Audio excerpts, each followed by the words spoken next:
Dobrodošla nazaj. Hvala. Malo tehničnih težav. Ne?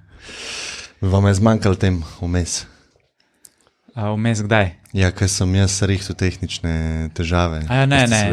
Ni zmanjkalo tem. Ne. Kaj bo dobrega?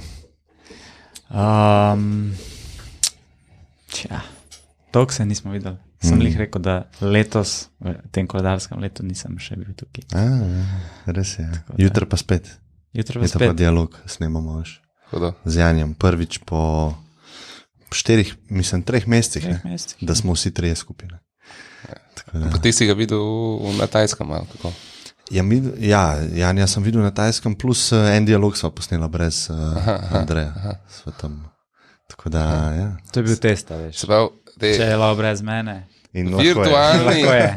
virtualni dialogi še niso a thing, ne?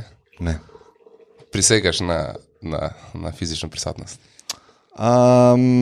Če se le da, ja, pa če ni nuja. Ne. Zdaj, imel sem enega tega ekonomista, Branko Milanoviča, on je v New Yorku. Pa res sem želel z njim govoriti, pa tisto sem naredil online. Pa ker je bil COVID, tista najtežje obdobje. Ne. Če sem še vedno hotel imeti podcaste, sem mogel pač parih narediti. Kaj pa misliš, da se tako zgodi, oziroma kaj je ta nek proizvod, neka dodana vrednost, neka sprememba, ko si fizično v sobi in si v pogovoru z ljudmi, ali pa ne vem, prek Enega kamere. lahko prekineš. Prekineš lahko človeka. Ne. Si to lahko tudi prekineš? Teži. Ker je malo deleja, ja. latence je prek online in vse to je včasih dobro, da se ne prekinja folk, ne? Ampak vse, kdaj je pa ful pomembno, da neki, kaj točno si to mislil ali pa malo razširiš stvar. Ne? Drugo so pa, ja, pač mimika, ki je celostna, ne vidiš samo obraza, pa energija, Jaša. Energija, ne? Okay. To si čakal, ne? To sem čakal. Čakal sem, kje bo uletel. Kje bo ezoterika? Ne, kje bo uletel učbenik. Aha, si prebral, ne? Sem prebral. Ja. Učbenik življenja. Ja. In to počas in tako temeljito. In? Začetek je kar hard, ne? Začetek mi je boljši kot konc. Okay. Ampak je knjiga, ki jo lahko večkrat prebereš. No? Tako da to je neka kvaliteta, ki jo nima vse knjige in tudi jo ne morejo imeti. Ampak definitivno se mi zdi taka, da lahko prebereš v različnih obdobjih in vzameš nekaj drugega.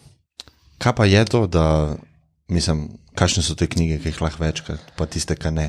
To so knjige, ki ne opisujejo nekih dogodkov svetovnih, ampak opisujejo teme, ki so brezčasne. Oziroma relativno brezčasne. In tudi teme, ki so ti zanimive, ko si malo mlajši, ko si, ne vem, oče, ko si, ne vem, dedek in tako naprej. Ne. Zapravo teme, ki so v tem smislu tudi v življenjskem smislu nekoga od rojstva do smrti nekako skozi relevantne. In to je to. Malo več povej, no, mislim, ker ti si tak racionalen tipa, ne? Se mi zdi. Bolj ka energetičen, ja. Okay. Ja. 51%. Ne, sem po mojem 75. Ne. 75, ok. Kako si pač dojemal kakšne take hard stvari? Na začetku se jaz spomnim, da sem bil kar tako. A lahko damo en primer? A ti si bral? Ne. Aha. Ja. A ja, ti hočeš primer, Ja. da boš razumel. Ja, Pa tudi mogoče Dajmo en nekdo, primer. ki posluša. ne. Dajmo en zelo konkreten primer. Če neki hočeš, če imaš svoje hotenje če daješ hotenje svoje v svet za nekaj, da se zgodi, se to ne bo zgodilo. Ko umiriš to hotenje, se bojo stvari same od sebe zgodile na način, ki hočeš. Ne? To je neka ta centralna tema. Ne? Sem klej male paradoksa klej noter. Seveda je paradoksa. Ne? Ker si rekel, da ko nehaš hoteti, boš dobil stvari, ki jih hočeš. Kako zdaj? Se bo zgodile stvari dobro za tebe, tako bomo rekli. Okay. Ja, to je boljše. Ja. In to moš razumeti v smislu, ne v dobesednem, se mi zdi, da take knjige ne smeš razumevati v dobesednem smislu v primerjavi z nekim drugim rekom ali pa neko drugo mislo in kaj je bolj prav, to ni matematika, ne? Moš jih razumeti v smislu, da kje te misli ti dajo neko novo razumevanje na nekem kratkem poligonu veljavnosti, ki ga imajo. A ne? In zato so v bistvu uporabne. Ne? Se pravi, jaz to razumem, se mi zdi ena taka nova misel, ki sem jo zdaj malo, ne vem, povzel in lahko apliciram na normalno življenje, kjer včasih, da ti nekaj preveč hočeš, je kontraproduktivno v smislu s tvojim okoljem, s tvojimi, ne vem, šefi, ki si v kontaktu in to. In tipičen primer je napredovanje. Zelo tipičen primer. Noben ne mara človeka, ki konstantno puša svoje interese za voljo interesov ostalih. In če si ti hočeš biti promoted in skozi šefu težiš, kdaj bom promoted, oziroma kdaj bom dobil napredovanje, zakaj ga zdaj nimam, jaz sem najboljši gor dol, to noben ne mara. Napredovanje v firmah, ki delujejo dobro, se dogaja skoraj samo pod sebe, ker je delo, ki ga firme izvajajo, tako, da avtomatsko loči res dobre ljudi, pa ne res dobre ljudi. In samo delo ti nič noče, samo se zgodi, je že dokaz, da si dober in dobiš napredovanje. Če so pa firme, ki nimajo tazga tipa dela, da lahko objektivno vidijo, kdo je dober, kdo ni dober, se pa začne dogajati politika. Se pa začne dogajati, quote on quote, lizanje riti in to naprej. In pa se firme samo še pogovarjajo v bistvu o svojih nekih problemih, ne pa o problemih strank. Ne? In na tem primeru napredovanja se mi zdi zelo dobro integrirati ta rek od učbenika življenja, seveda z zrnom soli. Ne? Ampak dejansko pri meni je tako recimo bilo in sem videl ljudi, ki so skozi probali biti napredovani hiter in so v tem svojem egu so da napačno, bi rekel, ljudje jih niso marali. Vibe. Yeah. In najlažje je, ljudje, ki s tabo delajo, oni morajo, mislim, če si ti njim cool za delati skupaj, je že pol stvari rešenih. Redko se gre o nekem ekstremno tehničnem znanju, ki je toliko pomembno, da tudi če si ti en kreten, boš zaželjen. Redko, ne? Ti to, da si zaželjen zaradi pravih stvari v okolju, recimo delovnem, je v bistvu največji skill score, ki ga imaš lahko. Ne? Ja, se strinjam. Jaz glih včeraj sem to razmišljal, da mogoče v biznisu preveč kompliciramo, kako biti uspešen, zato ker je v bistvu samo eno sporočilo pomembno, ali pa en duh, ki ga moraš nositi v sebi. Ne? In to je, kako drugim pomagati. In to je to. In če imaš ti to v prvem planu, recimo kot nek svetovalec v biznisu, ki si zaposlen v nekem podjetju, ali pa freelancer, ne? Če ti s tem duhom priješ v nek poslovni odnos, se to čuti. To se čuti, recimo bom dal primer. Dostkrat, ko sem freelancu, so me podjetja kontaktirala, pa so rekla, mi to rabimo od tebe. Ne? Jaz sem pa vedel, da če bi oni mene, jaz sebe ne bi najel na njihovem mestu za to stvar, ali pa v tem kontekstu. In zdaj imam jaz dve opcije. Ne? Če sem jaz poslovno orientiran, moram jaz vse prodati, kar lahko prodam na trgu. Ne? Jaz sem pa v takih primerih pač to iskreno povedal, da jaz ne bi tako postopil na njihovem mestu. In s tem, ko so oni vedeli, da sem si jaz poslovno ali pa finančno plunil v skledo, so bolj zaupali, a ne, ker so pa rekli, nekaj mora biti na tem, zato ker on slabo sebi dela načeloma. Ne? In tukaj se ustvari neko zaupanje, ki pa na dolgi rok je multiplikator in word of mouth in priporočila in vsega, kar se ti zgrinja v življenju, če si sam tako naravnan, da boš 100-krat premagal tega, ki je pa ta salesman, ki puša, noben ga ne mara, a veš, ne, noben noče z njim delati, ni prijeten, nima prijetnega vajba, za sebe grab, tako, kot si rekel. Ne. In moj recimo zdaj eksperiment je, glih včeraj sem se z enim prijateljem pogovarjal zvečer, ki je rekel, kaj je to tvoj sploh cilj, recimo. Ne? Sem mogel malo pomisliti, sem rekel, ok, imel bi itak full casha, neko fundacijo, delal bi nek dobrodelne stvari, ne? Ampak tako recimo nek tak pik performance, ampak nek tak pik uspeha, moj eksperiment je, a se da do tega prideti mirno, a ne? Da se ne izčrpavaš, pa da pomagaš ljudem, pa da nisi jih zajebo. Ne? Tako da to je moj biznis eksperiment, a ne bom videl, če bo ratalo pa ne, ampak a se da z mirom prideti do hyper uspeha, ali moraš ta hustle imeti pa trdo v bistvu delo. Ne? Ja, glej, ne, jaz bi to rekel, a se da z mirom priti do uspeha na državni ravni. Ne? To je recimo... politično misliš? Politično, nacionalno, kakorkoli. Na neki, če so države, podjetja, primer, ne, recimo, pač parafriziramo. In podjetja tekmujejo na trgu, države tekmujejo na trgu. Isto za delovno silo tekmujejo, za neke resurse, koliko denarja pobirajo, koliko so močne, koliko so uspešne na nekih tekmovanjih in tako naprej. A se da s tem principom nekega mera, nekih načel, bi rekel, načel dobrega bivanja, a se da biti uspešna država. To je recimo, in jaz mislim, da na podlagi firm se da bolj kot na podlagi držav, ampak večji, kaj je sistem, težji je. Ja. In večji, kaj je sistem, manj optimalno gledanje na sistem je, mi imamo neka načela, ki so dobra, in dajmo jih probati propagirati in bomo v redu. Ja, problem je po moje v teh kompleksnih sistemih, ko en prekrši načelo, bo za kratek čas zmagal. In potem je pač iniciativa v teh velikih sistemih, je, da nekdo krši načela ali pa da dela mahinacije, da dela mogoče manj dobre stvari, ne? Ker najlažje je individualno. Kad ti rečeš, jaz imam taka načela in se jih držim. Mogoče kdaj kiksneš, ne? Ampak hitro lahko popraviš.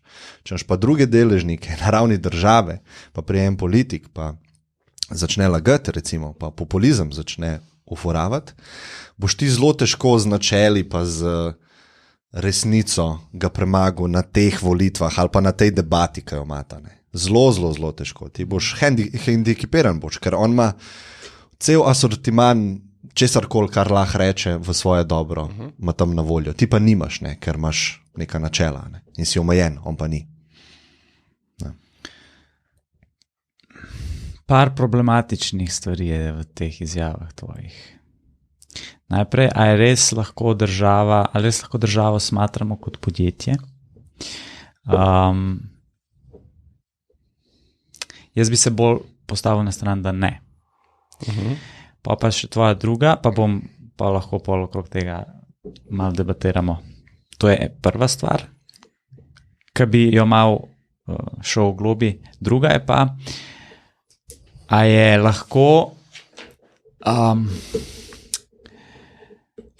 lahko države na miroljuben način tekmujejo, oziroma kaj se bolj splača, je treba zelo pomembno je, da to postavimo v zgodovinski kontekst. Se pravi, mi imamo zdaj, trenutno je neko stanje sveta. In to stanje ni se zgodilo danes.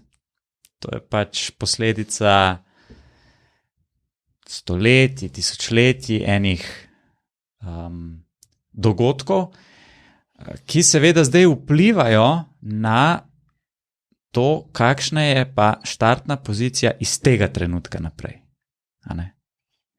In ene države so bogatejše, čist po različnih kriterijih bogatstva, ne? Ali so to naravna bogatstva, ali so to kulturna, družbena, kakšne ljudi imajo, ne? In seveda kakšno imajo neko vizijo za prihodnost. Kar se seveda doskrat v bistvu, mi se ne moramo zmeniti globalno, ne? Kaj je vizija. Mi nimamo, kot če pogledamo človeška rasa, nima vizije. Ne? V naravi tudi živalske vrste nimajo vizije, ampak načeloma ti ne ješ svoje vrste. a ne. Človek je pa ful tak, Okay. da v bistvu svojo vrsto. To si, Ja. kul si to dal na Ja, mizo. te dve. Te dve zadeve in bomo šli, ampak samo še ta koment na vizijo. Vizija je nekaj lahko, kar se morajo ljudje strinjati. Vizija je pa lahko tudi nekaj, kar se dogaja in jo lahko označaš kot to je skupno tem ljudem. In mi kot vrsta imamo definitivno vizijo. Mi hočemo preživeti. Vsak od nas hoče preživeti. In vsak od nas hoče preživeti na nek relativno udoben način. In ta udobnost je v neki meri enaka med vsemi. Noben noče stradati, skoraj noben, noben noče biti full bolan, noben noče biti pohabljen in tako naprej. Ne? Se pravi, to je že neka začetna stvar. Ne? In jaz ne bi rekel, da mi nimamo vizije. Seveda, ko pa gremo malo bolj detaljno pogledati, pa absolutno imamo več vizij. Ja, problem nastane takrat, ker ti to, da nočeš biti bolan ali pa da nočeš trpeti, si kdaj ljudje opravičujejo s tem, da pohabijo druge. Tako to zdaj v navednicah rečem. Ne? Ja. Se pravi, že če pogledamo zgodovino monoteističnih religij, tam je doskrat je ta ločnica, da nekdo je na pravi strani, nekdo je pa na napačni strani in tisto napačno stran je treba iztrebati. Ne? In zdaj država kot podjetje. Ja. Seveda, moš definirati, kdaj je država kot podjetje, kdaj pa ni. In se strinjam, država ni isto podjetje. Ma pa ene par stvari, ki so absolutno, je aplikativnost tudi v smislu podjetij. Se pravi, kaj je to? Gremo 3 stvari, ki so aplikativne, pa 3, ki niso.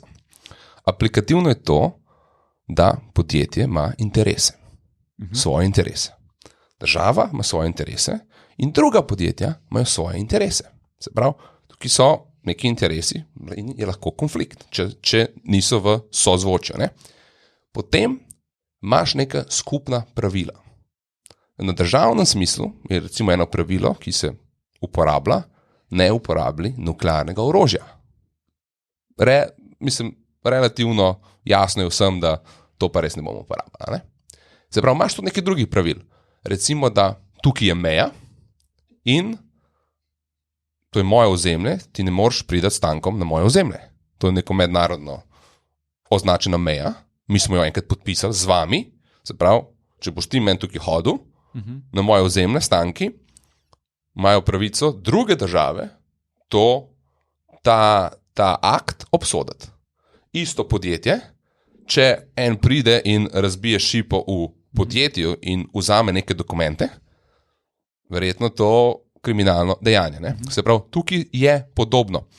Kjer se mi zdi pa, da ni podobno in seveda imaš ti pol prav, država ni podjetje, je pa v smislu v ekonomiji se zadeve večajo. Mi nismo v zero-sum game v ekonomiji, saj jaz ne verjamem. Jaz lahko nekaj naredim, ti lahko nekaj narediš, mi lahko naredimo ful več. Mi nismo omejeni, mi nismo direktno v konfliktu vedno. Včasih smo, včasih nismo. Medtem ko v državnem smislu si za neke zelo kritične stvari, ki jih država ima, ali meje, ali resursi, direktno v konfliktu. Meja ne more biti moja in tvoja. Meja je lahko moj del, pa tvoj del. In tukaj se pa začne ta paralela med državo pa podjetjem razgrajati. Ne? Plus, če državo razumemo čist kot nek mehanizem prerazdeljevanja družbenega bogatstva, je to v bistvu kontra, se pravi, ti izvajaš neko funkcijo pač prerazdeljevanja s tem, ko ta aparat narediš, da preko davkov eni skupini ljudi poberaš in nekako probaš razporejati to, kar vsi ustvarjajo. In to je to ni podjetniško. Ne? Podjetja tekmujejo na trgu, države pa z nekimi zakoni ustvarijo te pogoje in določijo dejansko pravila. Ne? Države prerazporejujejo velik del, kaj država dela, prerazporejuje, Ja. ampak tudi tekmuje.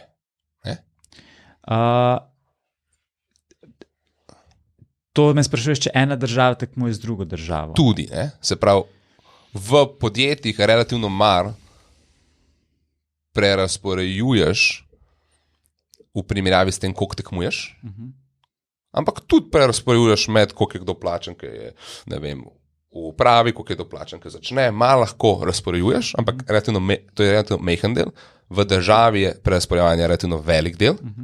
Zato, ker veš, v podjetju načeloma so vsi, ki tam hočejo biti in nekako razumejo, je ta odnos zaposleni podjetje, oziroma če si ti v podjetju, je bolj enostaven kot to, ko si ti v državi. Ne? Pa tudi to se spremeni. Ja, tebi mogoče kdaj nekaj ne paše, pa vseeno moraš to delati. Ne? Recimo, ne vem, marsikdo ne bi rad, da so davki tako visoki, ampak ostane v nekem okolju, zato ker ima vse neke koristi iz tega okolja. Ne? Tako da recimo menjavanje tega, kateremu podjetju ti pripadaš, kjer deluješ, je dosti bolj enostavno, kot da jaz kar zamenjam državo. Čeprav to postaja zdaj vedno bolj preprosto. Se pravi, v nekem smislu se približujemo. Tako. Se strinjam, in jaz bi rekel, da država počasi zgublja to moč. Čeprav so pač zdaj sistemi tako, nekatere države zgubljajo, nekatere pridobivajo. Eni razumejo to, da se morajo na trgu kapitala pa dela, se pravi delavci za uspešne posameznike ali pa posameznike, ki ustvarjajo visoko dodano vrednost, se morajo boriti države na trgu. In borijo se z quality of life, pa z nizkimi davki. Se borijo, ampak ta borba, to je tekma. Recimo, da je to košarka. Ta košarka je zahodna pogruntavščina. Dobra, meni se zdi dobra. Ampak ta tekma, to igra Zahod. Borimo se za kvaliteto življenja. Vzhodne države ne igrajo te tekme. One imajo njihovi odjemalci, njihove stranke. So tako na Zahodu primarno ljudje v tej državi. Ampak kaj njim ti ponujaš, da jih pridobiš na svojo stran? S kakšnimi taktikami v bistvu zmagaš v tem populusu? To so drugačne igre, kot na Zahodu, ki tekmujejo z nekim liberalizmom, recimo. In kaj to pomeni? To pomeni, da si ti individuum, da mi smo primarno individuumi, ne kolektivno. To je Zahod. Ja. To je Zahod. Plus, druga zelo pomembna stvar je, da se mi lahko strinjamo, kaj je dobro. Kaj je dobro za vse. In tukaj reče liberalizem ne, tega nekega jasnega, kaj je dobro, a je dobra ta religija ali ne, to ni jasno, mi ti podajamo mnenja. In potem, ker to ni jasno, je v srži liberalizma je tudi konflikt vedno. Ker ti imaš lahko svojo stran, ti imaš lahko svojo stran, ne? Ja, pa s tem, kad oboje omogočaš, zmanjšaš konflikt, kar rečeš, ja, ok je, ne? Vsak hoče po svoje živeti. Tako. In kako zmanjšaš konflikt v liberalizmu, so recimo 2-3 stvari. Ne? Ena stvar je, da vsak ima neke pravice. Ti imaš pravice prostega govora. Ti imaš pravice, da, ne vem, veroizpovedi in tako naprej. In te pravice moš ti braniti. Liberalizem te pravice brani. In jih brani, Amerika jih brani po svetu, ne? Tudi zelo konkretno. Potem rabaš toleranco, ker ni nič, kar je dobro, kar ni dobro, ti moš sobivati z različnimi mnenji. Se pravi, liberalizem rab toleranco. Tretja stvar je pa, ko so pa pravice kratene, rabaš pa ti neko moč, neko državo, ki bo v bistvu, ki je monopol, bi rekel, vojaške moči. nasilja. Ne? Država je monopol nasilja. In to tudi rabiš, da pol braniš te pravice. Ne? In to je v bistvu, to je en pogled, kaj delajo ene države. Ne? Imaš pa druge države, ki imajo drugačne poglede na to. In v državnem kontekstu te konkurence imamo mi, nažalost, že dolg časa slabe države, pa dobre države, iz prizme nekega sistema, ki ga ti gledaš ven. Če sem jaz Nemec, če sem jaz Anglež, če sem jaz Američan, če sem jaz v vsaki državi v Evropi, so Rusi nasplošno že skozi bili neki slabi, Kitajci tudi mal, mi smo pa kao good. Če si Rusi smo good, tale Zahod nam pa neki poriva. Če si Kitajc, isto. In tukaj mislim, da imamo mi problem v razreševanju teh problemov, ker konstantno vidimo slabega pa dobrega. In te slabi pa dobri so različni, glede na to, kje ti sediš. In pa imamo konstantno pa različni zaradi zgodovinskih razlogov. Tudi. Ja, to je en tak zelo lep pogled, ali pa zelo lepo si urisu, ampak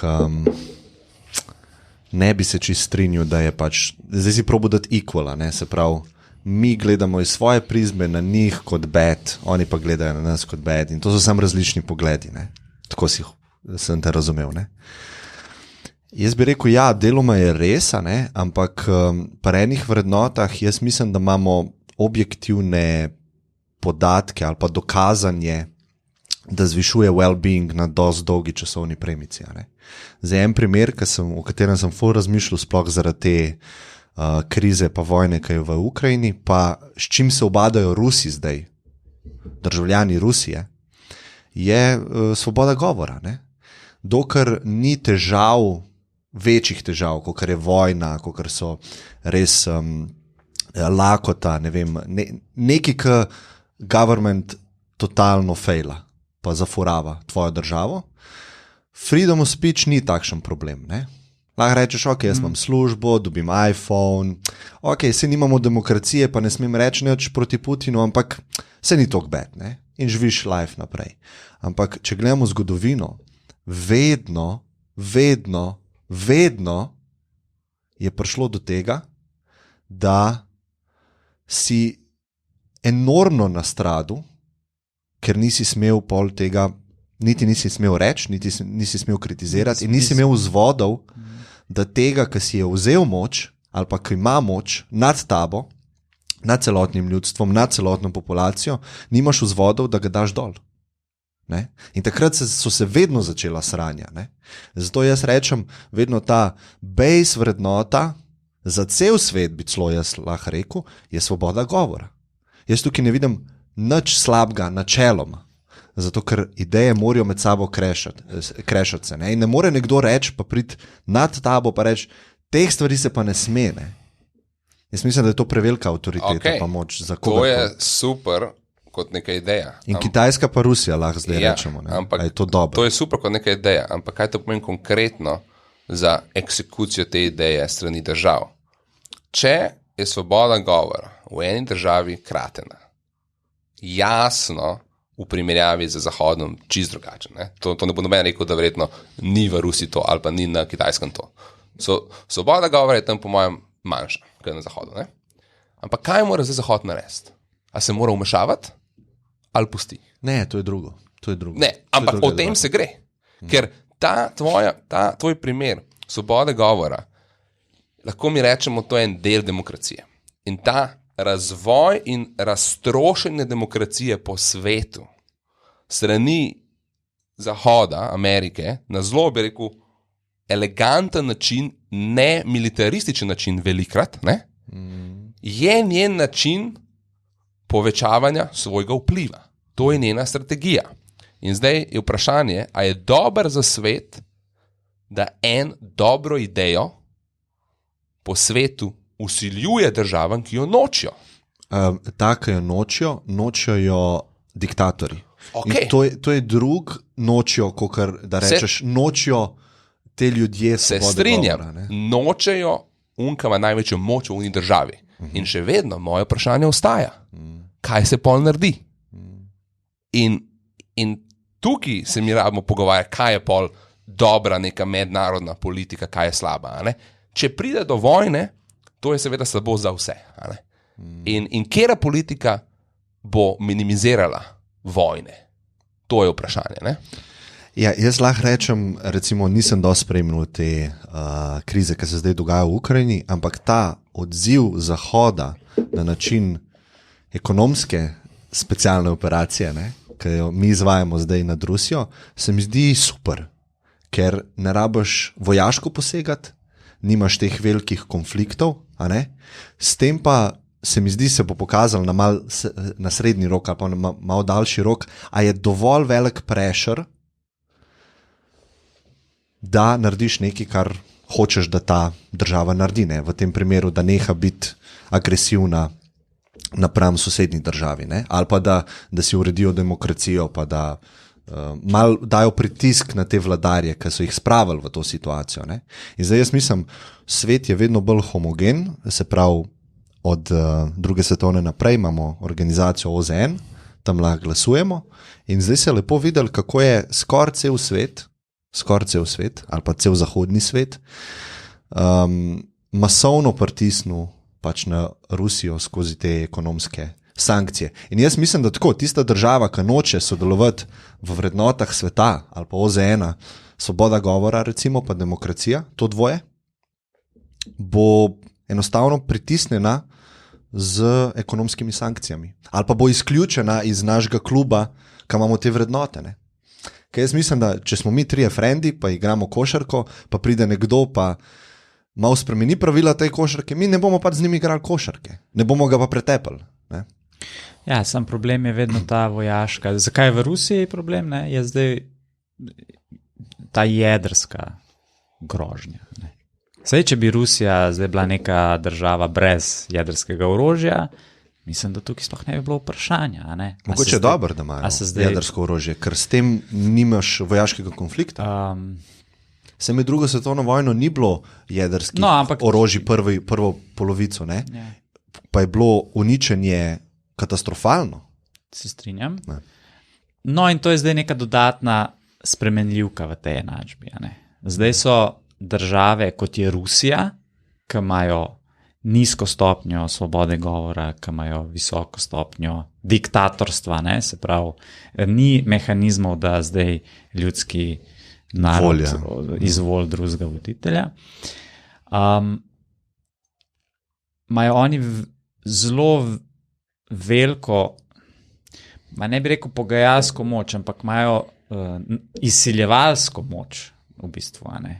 On lahko zdaj, ker če spremljamo tudi to narativo, zakaj se v bistvu Amerika zdaj ne umeša vojaško pa NATO? Zato, ker to bi pomenil tretjo svetovno vojno. Ne? Vemo pa, da če bi na drugi strani bila neka država, ki nima jedrskega orožja, bi ta konflikt se končal v parih dneh, verjetno. In to je zdaj problem, ker imaš ti to državo, ki si ti rekel, tega prijatelja, ki je prišel igrati košarko, pa bi nekaj spremenil pravila, sam on ima nož, zdaj jim bo našo žogo prerezal. Ne? A veš? Tako da tukaj so zdaj, to je res zanimiva. Težka situacija. Je, zelo težka situacija, ampak mi imamo tukaj, si ti na začetku orisu dve časovni smernici. Od danes naprej, ja, kako se reš, tako. In kako je do tega prišlo. Tako. In to sta dve različni debati. Se meni zdi čist. Se pravi, dajmo orisati od kako smo do tega prišli. Ker kaj se lahko naučimo? Kaj lahko se naučimo mogoče za naprej, za razumevanje, kako svet deluje, kako naj si mi mislimo o stvarih. Dva koncepta. Kdo spreminja pravila? Neko obljubo imamo, pravila imamo in se pa spreminjajo. To imaš historični kontekst na obeh straneh, zelo bi rekel, zanimiv za orisati. Druga stvar je pa, kaj so resne države. In dajmo očistiti, kaj so resne države in zakaj je to pomembno. Če mi pogledamo, recimo, Wikipedia listo največjih držav, po prebivalcih. Okay? In greš gledati, kaj so resne države. A je Kitajska resna država? po tako tvojem mišljenju, če so v sobi vse države, kera država je resna, ima neko moč, neki se odloča, z nečim razpolaga. A je Kitajska resna Prav država? ima vpliv na svet, hočeš reči, Ja. resna. Je resna. A je Indija resna država? Je resna. Indija za mene v primerjavi s Kitajsko ni resna država. Okay. A je Turčija resna država? Je resna država. A je Rusija resna država? Je resna država. Dej razloži Indijo, prej gremo naprej. Zakaj ni Indija resna? nima na resnih ekonomskih svetovnih področjih nima resne moči, ker nima resne vojske, nima resnega orožja, postaja pa vedno bolj resna država. A se kompletno sama odloča o stvareh. A lahko reče, tako bo in pika. To so resne države. To ne pomeni, da so to dobre države. Jaz samo orišem, kaj je resna država, ker ta koncept je zelo pomemben, ker se pogovarjamo, kdo kaj hoče. Ne? Turčija, resna država. Rusija, resna država. Francija, resna država, mogoče. Anglija, resna država. Nemčija, ne resna država. Danes, ne? Res? Ker se ne more za nič odločiti. Od druge svetovne vojne Nemčija se ne more za nič odločiti. V zgodovinskem kontekstu je Nemčija resna država, ampak danes v tem kontekstu je neresna država. Mogoče bo prišla. In pol je Amerika zelo resna država. Ne? Jaz bi sam za Nemčijo bi rekel, da je, zaradi tega, kakšen vpliv ima pri evru. Okay. To je, ne, in tudi Po mojem lahko evro skupaj daš, vse skupaj pa... Recimo, da je. Ampak kaj ti to pol pomeni? To ti pol pomeni, da za mednarodne probleme, kot so te vojne, v bistvu resne države odločajo. In ti danes vidiš, da se ni svet združil v tej vojni. Svet je točno tako, kar si pričakoval.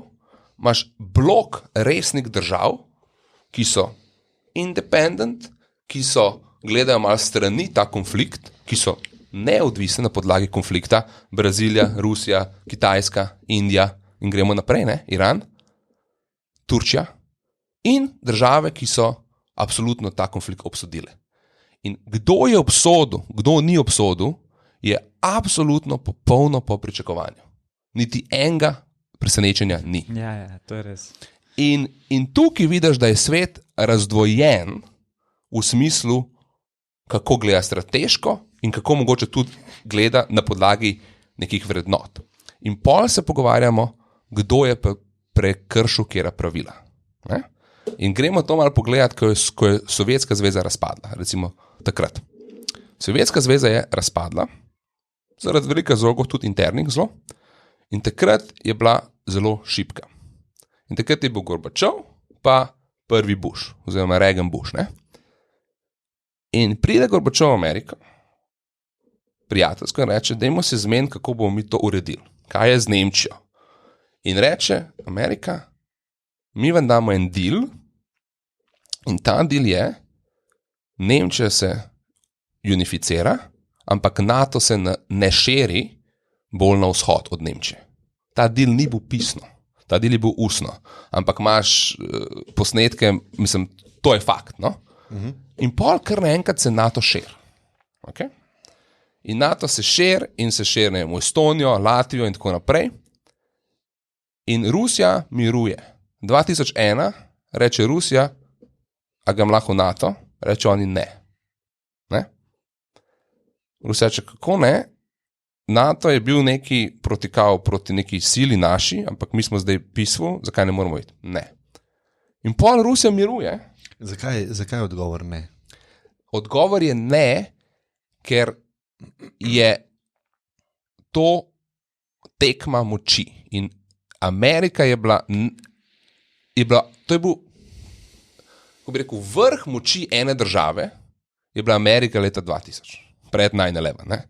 In je bila močna. In je hotela še vpliv. In je rekla, nobenem ne bo konkuriral, ni nobene enake države na tem svetu, mi imamo svoja pravila, vi imate pa svoja pravila in to smo vam vi rekli, ampak zdaj smo se spremenili. Zdaj tega ni več na mizi, ne? In to je pa sprememba pravil. In to so tudi drugačna pravila. In Amerika ima drugačna pravila. A je to dobro, ali je to slabo, jaz to ne bom sodil. Najmočnejša država je in seveda, kot to, ima lahko svoja pravila, ker je tako močna. In kaj so ta pravila konkretno? Amerika je obkrožena s 4, bi rekel, zahod, vzhod, sever, jug. Na severu ima Kanado, na jugu ima, ne vem, Kubo, Mehiko, pa ima pa ribe na zahodu, pa ribe na vzhodu. Ne? In tukaj noter ona ne pusti nobenemu, da bo imel kakršnokoli svojo bazo okoli nje. Ne? In to je bil zelo dober en primer v hladni vojni, ki je bil zelo skor konflikt, ki je Rusija imela svoje zadeve. Ne? Na Kubi. V Kubi, tako. In noben ne bom okoli nas nič. Močni so, lahko to vzpostavijo. In pol, če pa Rusija noče imeti zraven nič, ti pa nimaš te pravice. Ne? Se pravi, ta konflikt je historično skozi bil. To so samo abstrakcije konflikta in danes je to nažalost vojna. Ampak ta konflikt je bil. Če ti pogledaš Putinov govor 2.7, on je rekel, ne mi furat NATO, to je proti, kar smo se zmenili, to bo samo v slabe stvari vodil. To ni upravičevanje Putina, ta vojna je norost. Ampak to je praktično zadnji obupan, bi rekel, akt, da ti vzpostavi svoje interese. In kaj se jaz mislim, da se bi mi mogli pogovarjati je, na kakšen način močne države lahko vzpostavljajo svoje interese. Ker vsaka močna država, vsaka država je pod potencialno grožnjo držav okoli nje. In tukaj bo branila in tukaj bo delala svojo moč. In če mi ne razumemo tega konflikta, ne bomo resno rešili tega problema. Ja, jaz bi tukaj še globlje šel, kaj je interes. Kaj ti si rekel, pomembno je, kako države uveljavljajo svoje interese. Ne? In je besedo, ki bi jo jaz tukaj obkrožil, je interes. Se pravi, zakaj bi Amerika imela vpliv, zakaj je to dobro? Zakaj je dobro, da je ena država, zakaj je Slovenija majhna država, ena država je pa ogromna država, so seveda zgodovinski razlogi, ampak zakaj bi imel sploh majhne države? Zakaj ne bi zakaj ne bi cel svet bil ena država? Zakaj se to ni zgodilo še historično, ampak vedno so bile težnje, zaradi tega, ker si vedno imel imperije. Vedno, in jaz bi se vprašal, zakaj? Ok, super vprašanje. Zakaj bi to imel? Zakaj? In sej razlogi so jasni. Ja. No. Če za res filozofsko, ne vem. No, niso jasni, ker zdaj se ti poglej. Ti ima svet in seveda države oziroma ljudje, ki vodijo in so močni in odločajo o državi, imajo drugačne interese med sabo, to je jasno. Ampak pol gledaš, kaj je država? Država je skupek ljudi. In pogledaš na enoto človeka in rečeš, ama človek, a smo na individualni enoti, se pravi na enoti, ki jo liberalizem zastopa, ali imamo toliko skupnega, da bi bili lahko svoja država? Ne? In odgovor je ne. Ja. In tukaj ti da jasno vedeti, da če mi na atomski ravni enot na tem svetu, kaj je individuum, nimamo skupnega jezika, na bolj kompleksni ravni, ga definitivno tudi ne bomo imeli. Zdaj pa tricky question, a ni skupno vsem ljudem, da bi radi preživeli? Smo rekli, da je. Tako, kot smo začeli. Smo rekli, da je. No, kaj, če bi to bil base? Ker tukaj pa ni važen, se pravi, vsak individuum, če gremo zmanjšati družbo do človeka, je, da bi hoče preživeti. Ni to čisto skupno. Okay. A ni? To je dosti skupno, da bi rekel. Terorizem imaš, recimo. Ne? Ja, ampak... In imaš recimo neka verovanja, kjer to ni v ospredju. In v ospredju je mogoče... neko večno življenje v raju, če bom jaz kraljestvu. Če bom jaz zdaj samomorilno akcijo izvedel in ubil čim več nevernikov, recimo, bo to za mene dobro. In tukaj je tak disconnect med vrednotami, da se ne moreš pogajati z takim individuom se ne moreš pogajati. Ne. Ja, Tam je odpade vse. To je dober, ja, ampak ja, s Kitajsko se strinjam. Ne. S kitajskimi državljani imamo to skupno. Ne. Oni hočejo preživeti. Ja. Ampak tudi, se ti spomniš, ko smo mi enkrat bili na eni večeri,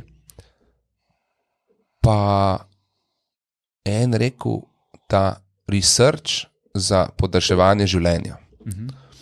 Pa sem jaz rekel, pa bi jaz hotel živeti vedno dlje, ne vem. Ne?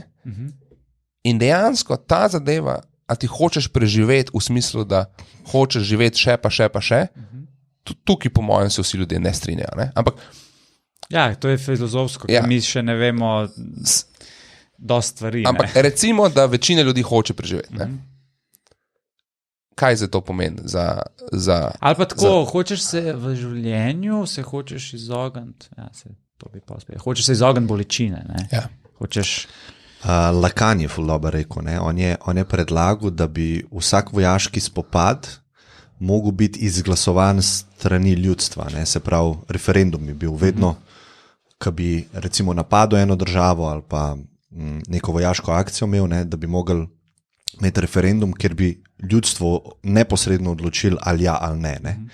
In v primeru Rusije imamo problem, ker sploh nimamo demokracije, se pravi, nimaš sploh te možnosti, ampak vprašanje, kaj bi se zgodilo, ne? Brez neke močne propagande, pa z svobodo govora, kaj bi ruski državljani izglasovali, če bi rekel Putin, zanima me, lejte, to je problem moj, NATO, on bi dal svoj case, imel bi independent medijo, vsak bi se odločil na podlagi informacij in ljudje bi šli glasovati. Ne? Vprašanje, ker jaz mislim, da generalno ljudje, ki imajo družine, plačujejo položnice, hodijo v park, učijo, kako se vozi kolo svojega sina, da ne želijo vojne. V 99% primerih je odgovor ne želimo vojne, ekonomsko bomo nastradali, moj sin bo umrl, jaz bom mogel iti streljati nekoga, ne želimo pač vojne. Ne? Zdaj v primerih, ki je bila druga svetovna vojna, ne, bi bilo verjetno izglasovan drugačne. Takrat si imel pač naciste s svojimi vrednotami, s svojimi sovraštvi, ne, in Američani so bili takrat zelo zane, po Pearl Harboru sploh. Okay. In to je centralen, ti, kaj to opisuješ, to je centralen argument in mislim, da napačno se svet na tem argumente pogovarja. In kaj mislim to? A bi lahko mi neko svojo filozofijo, demokracijo dali v Rusijo in bi oni volili. Jaz sem šel v bistvu, tukaj imam izpisan iz ene knjigce Konfucijske reke. In kaj boš ti videl? In to je stara filozofija in tako naprej, kitajska. Ne? In kaj boš ti videl, da ta zadeva, da bojo ljudje volili za stvari, to ni del filozofije konfucijske. Ne? In zdaj kaj tam piše? Ljudstvo je mogoče pripraviti do tega, da sledi pravi stvari. Ni pa ga mogoče privesti do tega, da bi to razumelo. Recimo, to je ena stvar. Druga stvar. Ja. Kdo uradno ni pozvan k vladi, naj se ne meša. Ne? In tako naprej. Se pravi, ti imaš eno staro filozofijo, ki ima enih zelo velik vrhunskih stvari in nimajo koncepta demokracije. In jaz se absolutno, če gledamo mi ta konflikt, če bomo mi naprej porivali demokracijo vsem državam in jo varovali in šli v neke konflikte, če v neki državi ni demokracije, bomo konstantno v konfliktu. Ampak, a veš, kaj je problem tukaj? Vse zato je pa ta postavljanje zgodovinskega okvira pa, a veš, ti recimo si v tej interpretaciji tega konflikta si recimo šel do nastanka NATO, a ne? A veš, zakaj nisi šel še 50 let prej? Zakaj nisi šel 200 let prej? Veš, se pravi, si izbereš. To recimo tudi jaz, a ne, mene zgodovina zanima. Pa v glavnem vprašanje je, zakaj je svet danes takšen, kot je. To je meni zelo zanimivo vprašanje. Ne?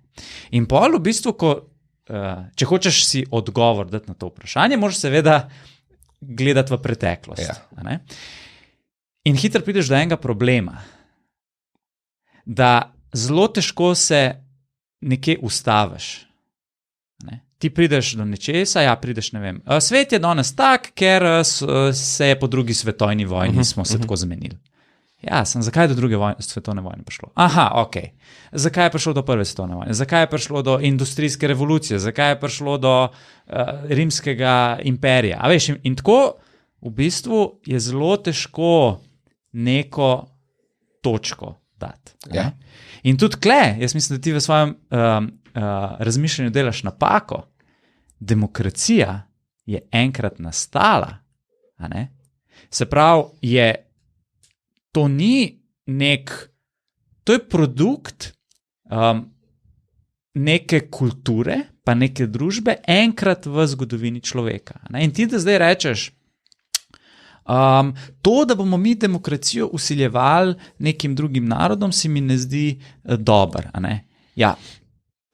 Sej enkrat je pač bila vsiljena na eni zgodovinski točki. Nekdo se je tako odločil. Misliš, da je pa demokracija vsiljena? To je tako, mislim, dobra ta play of words, ne? Sigurno,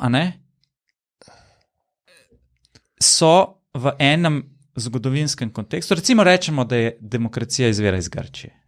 Dajmo tako, sam na to vprašanje. Ja. Deklaracija o neodvisnosti v Ameriki, to je bilo 6-7 ljudi v tej sobi, oni so to napisali. Ni bila vsiljena, ampak bila je odločitev narejena s strani modrih gospodov. Imeli so srečo, da so bili modri gospodje. Ne? Sreča je bila to, ker lahko bi George Washington, ko so zmagali vojno, vsi so pričakovali, da bo on sebe razglasil za kralja. In on se je zavestno, tako jaz, to je moje videnje zgodovine. Eni so cinični glede vsega, itak. Ampak to je moje videnje zgodovine. To, ki je bil moder, da je videl, da je to ciklično, konstantno ponavljanje nekega trpljenja pa borbe po moči. Ne? Ta kralj, kralj, gremo ga dati dol, gremo. In to je never ending process. Ne? On rekel, gremo mi neko drugo stvar narediti. Ne? Bom se jaz odrekel moči in gremo mi sfurati državo, nek eksperiment, ki temelji na svobodi individuuma. Ne? In svoboda individuuma zahteva demokracijo. In oni so se odločili. Jaz bi že tako rekel, če ti pogledaš samo oblike demokracije, ne vem, Grčija, odločajo se moški, senatorji in tako naprej, ne? Glasujejo, a veš. Ženske nimajo nobene vloge. Že da ženska dobi volilno pravico, bi ti lahko rekel, nekdo je vsilil to pravilo. In sej imamo lahko celo debato okrog tega. In zato, jaz rečem, dajmo mi ta mes, oziroma to našo zgodovino kaotično, a lahko mi zdaj za vso to tehnologijo, ki jo imamo, pa z vsem našim znanjem, pa zavedanjem, a se da postaviti nek nov okvir pravil, kjer bi mi imeli skupno vizijo kot svet. To je moje vprašanje. In to je super vprašanje. Se pravi, iz začetka debate je bilo eno vprašanje, ki sem si zapisal, ali lahko države na miroljuben način tekmujejo. In jaz bi tukaj samo spremenil, zdaj moje vprašanje, ali lahko države na miroljuben način sodelujejo. Jaz mislim, da ne, na to vprašanje, ki si ti, dokler imaš določeno populacijo na svetu, ki so talci svojim vladarjem. Dokler nimaš tega, ti ne moreš. Ampak ti si... Mi dva zdaj ne morava, mi dva sva Rusa, ni nama všeč to, recimo, kar se dogaja. Recimo, da nama ni. Mi dva ne smeva pred Kremlin protestirati. Ne? Tukaj je breakdown vsega. Vsega. Ti z vsemi temi vprašanji, ali lahko to. Koga boš vprašal? Če imaš enega gospoda, ki ima absolutno moč. breakdown pod tem je vsa ta filozofska vprašanja lahko v smeti vržeš.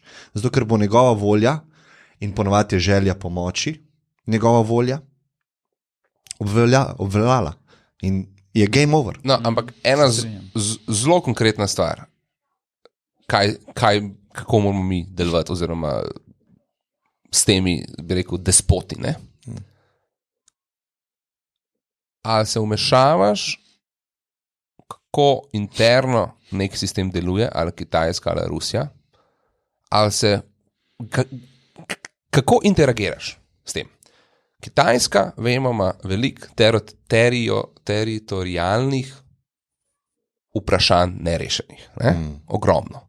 Od morja, od ne vem, Japonske do milijon stvari, Tajvan in tako naprej. In Kitajska reče, jaz zdaj bom vzela Tajvan. V eni fazi, verjetno bo to rekla. Kaj zdaj Zahod naredi? Ne? Ker na koncu pridemo do vprašanja moči. In največja resnica, kar jaz v te, mislim, kot resnica,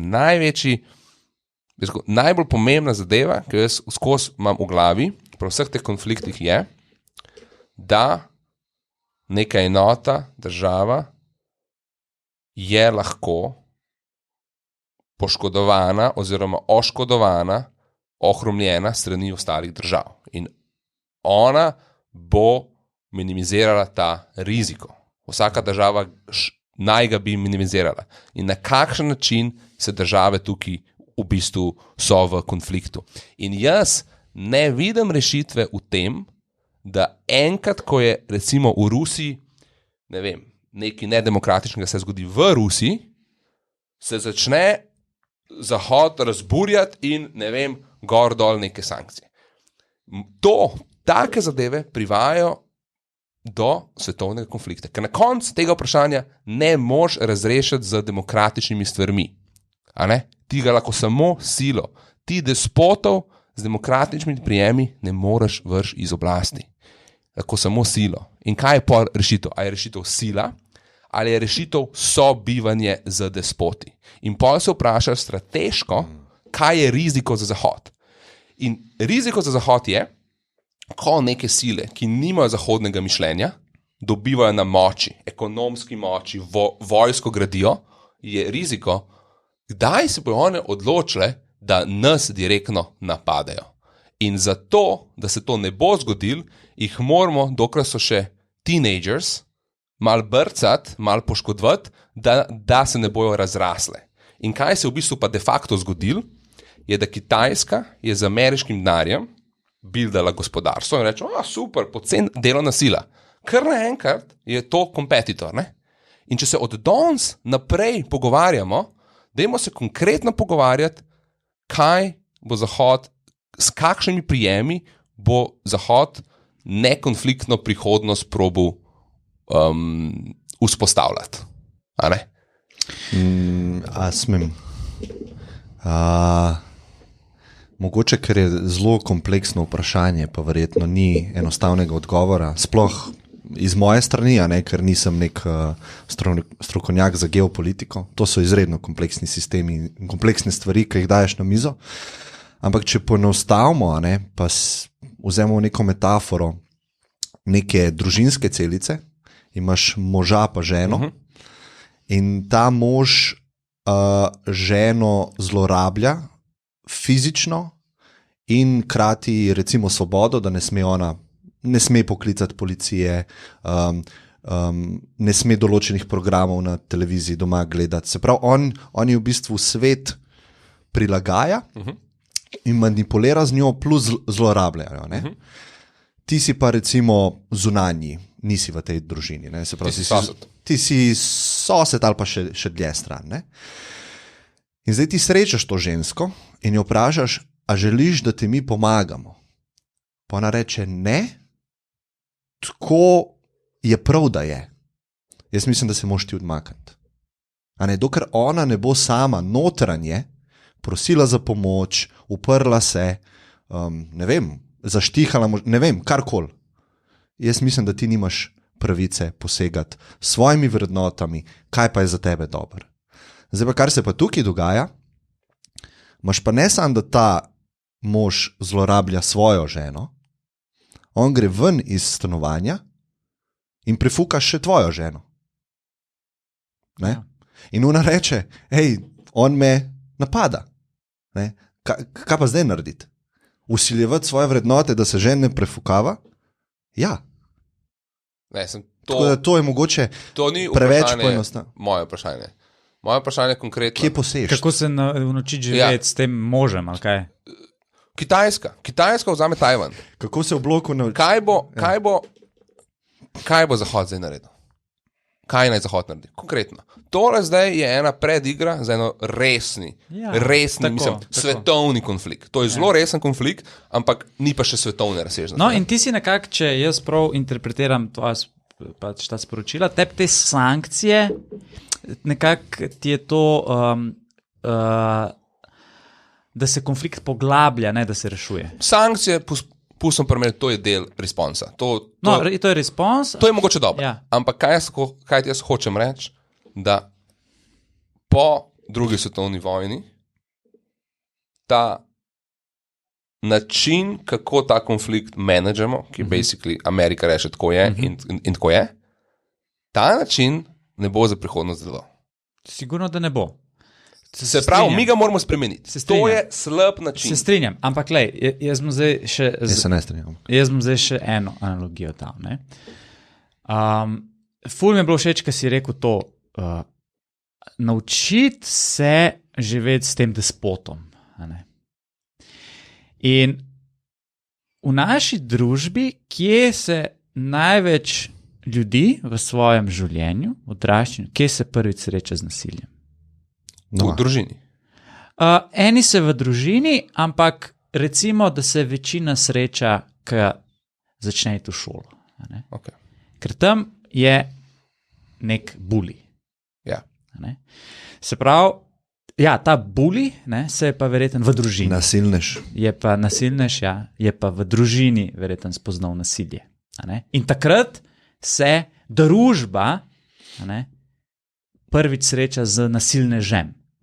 On je do zdaj bil v družini, zdaj pa pride v neko šolo in tam je proces socializacije. In rečemo, da je proces socializacije učenje sobivanja. In ta problem bullyinga, oziroma nasilništva med mladimi, je v bistvu zasnova za to, da ti vidiš, da do tega prihaja tudi, ko mi gremo na raven večjih skupin, držav in pač celega sveta. In tukaj je zdaj nek bully. In v zgodovini so vedno bili neki nasilneži. Se pravi, jaz hočem zavzeti neki. Saj ni važen. Jaz tukaj res mislim, da ni važen zgodovinski okvir. Mi se zdaj samo pogovarjamo, imamo nekega nasilneža in enkrat bo to recimo Kitajska. Bo rekla, jaz hočem Tajvan.